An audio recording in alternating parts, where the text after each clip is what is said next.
నీ వెలుగు వేకువ చుక్కవలె ఉదయించును.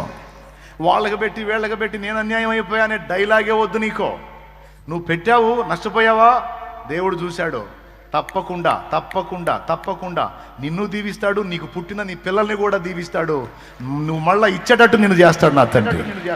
ఈ చెయ్యి ఆగదో, ఇచ్చే చెయ్యి ఆగదో. ఆ చెయ్యిని ఎల్లప్పుడూ ఇచ్చేటట్టే చేస్తా ఉంటాడు నా యేసయ్య. ఇంకా అనేక మందికి ఇచ్చేటట్టే చేస్తాడు. నీ వెలుగు వేకువ చుక్కవలె ఉదయించును. ఒకవేళ నువ్వు రోగివా, నువ్వు రోగాలతో ఉన్నావా, నేను చెప్పినట్టు చెయ్యి, నువ్వు స్వస్థత నీకు శీఘ్రముగా లభించును. నేను చెప్పినట్టు చేయను. దీనుల్ని అభాగ్యుల్ని నీకున్న దానిలో చేయదగ్గ దానిలో చెయ్యి, నీ రోగాన్ని నేను తగ్గిస్తా అని చెప్పాడు. నాకు తెలియదు, ఆయన చూడండి, చదవండి అక్కడ. నీ నీతి నీ ముందర నడుచునో